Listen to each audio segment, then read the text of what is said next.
Recently Karnataka की GST advance ruling authority ने एक रूलिंग डिलीवर की एंड उसके बाद एवरीवन इज लाइक डायरेक्टर की सैलरी पर जीएसटी नहीं लगेगा, मैनेजरियल रिम्यूनरेशन पर जीएसटी नहीं लगेगा। तो आइए इसके बारे में और जानते हैं। इससे पहले आप इस वीडियो को लाइक शेयर जरूर करें एंड चैनल को सब्सक्राइब करें। तो आइए आगे चलते हैं। अनिल कुमार अग्रवाल ये अभी तक जीएसटी में रजिस्टर नहीं थे, तो बेसिकली इनके डाउट जीएसटी में रजिस्ट्रेशन से रिलेटेड ही हुए और उसी के लिए इन्होंने एक एप्लीकेशन फाइल की एडवांस रूलिंग अथॉरिटी के पास। तो जब उन्होंने एप्लीकेशन दी एडवांस रूलिंग के लिए, तो उन्होंने काफ़ी सारी सोर्स ऑफ इनकम बताई कि ये मेरी सोर्स ऑफ इनकम है और आप मुझे बताएं कि कौन कौन सी इनकम मुझे कंसीडर करनी पड़ेगी जीएसटी में रजिस्ट्रेशन के लिए।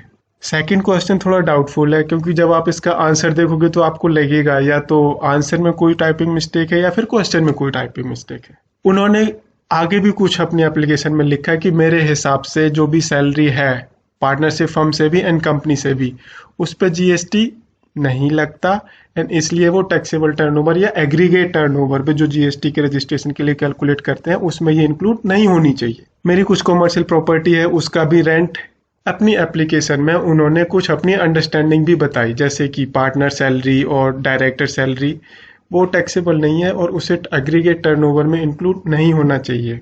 Rent from commercial property should be included in the aggregate turnover, same goes with the residential property rent. And उसके अलावा जो सोर्स ऑफ इनकम है वो जीएसटी के प्रीव्यू में नहीं आते और वो एग्रीगेट टर्नओवर में इंक्लूड नहीं होने चाहिए। रूलिंग डिलीवर करने से पहले जीएसटी एडवांस रूलिंग अथॉरिटी ने काफ़ी सारी चीज़ों को फैक्टर इन किया, जैसे कि उन्होंने एग्रीगेट टर्नओवर की डेफिनेशन देखी, एग्रीगेट टर्नओवर में क्या क्या इंक्लूड होता है, जैसे कि taxable value of all supplies, exempt supplies, export of goods, interstate branch transfer, ये सब इंक्लूड होता है।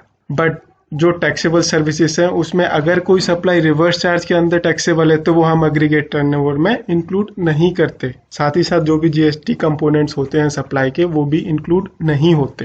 डिपार्टमेंट ने कंडीशन भी देखी कि सप्लाई की टैक्सेबिलिटी के लिए क्या क्या कंडीशंस होनी चाहिए, जैसे कि transaction must involve a supply of goods and service in the form of sale, transfer, barter, exchange, licence, rental, lease, disposal, जो या तो ऑलरेडी हो गया या फिर आपने एग्रीमेंट कर लिया कि हाँ हम करेंगे, टू बी मेड।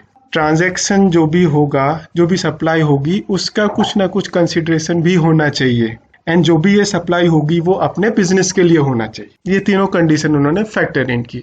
उसके बेसिस पर उन्होंने एक एक चीज को एनालाइज किया, जैसे इंटरेस्ट। तो डिपार्टमेंट ने बोला कि जो आप लोन, डिपॉजिट, एडवांस देते हो इट्स अ सर्विस और जो इंटरेस्ट है वो उसकी कंसिडरेशन है।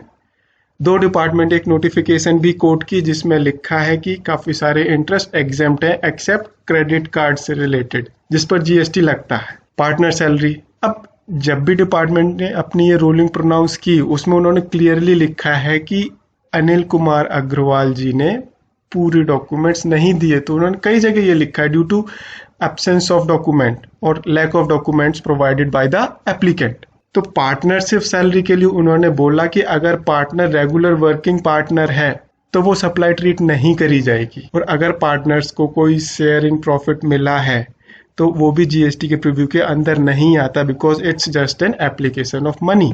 नाउ आया डायरेक्टर सैलरी के ऊपर जीएसटी। तो उन्होंने बताया कि अगर एग्जीक्यूटिव डायरेक्टर है तो it's not a supply, GST नहीं लगेगा और ये शेड्यूल 3 के अंदर एग्जेम्प्ट है। बट अगर डायरेक्टर नॉन एग्जीक्यूटिव डायरेक्टर है तो इस पर रिवर्स चार्ज के अंदर जीएसटी लगेगा और टर्नओवर में ये इंक्लूड होगा। Commercial interest rental from commercial property, beyond doubt it is taxable and ये एग्रीगेट टर्नओवर में भी इंक्लूड होगा। रेजिडेंशियल प्रॉपर्टी का, this is also a taxable services but ये एग्जेम्पशन नोटिफिकेशन के थ्रू एग्जेम्प्ट है, बट यस ये भी आपके एग्रीगेट टर्नओवर में इंक्लूड होगी। उसके अलावा maturity proceed of life insurance policy, dividend on share and capital gain, ये सारे जीएसटी के अंदर नहीं आते and it's an application of fund, तो ये जीएसटी के टर्नओवर में इंक्लूड नहीं होंगे। ये सब करने के बाद उन्होंने डिसीजन दिया। पहला क्वेश्चन क्या था, विच income should be considered for aggregate turnover for registration. तो उन्होंने बताया नॉन एग्जीक्यूटिव डायरेक्टर की सैलरी आएगा, रेंटिंग ऑफ कमर्शियल प्रॉपर्टी आएगा, रेंटिंग ऑफ रेजिडेंशियल प्रॉपर्टी आएगा, इंटरेस्ट भी आएगा जो आपको डिपॉजिट लोन्स या एडवांसेस पर मिला है।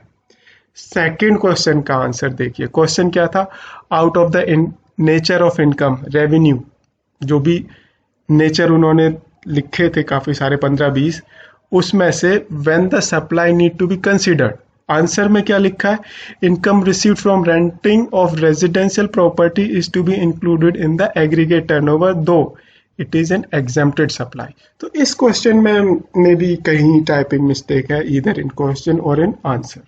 This is it, thank you very much. अगर वीडियो पसंद आया हो तो इसे लाइक शेयर जरूर करें एंड चैनल को सब्सक्राइब करें। अगर आपकी कोई क्वेश्चन है तो आप मुझे लिख भी सकते हैं। Thank you.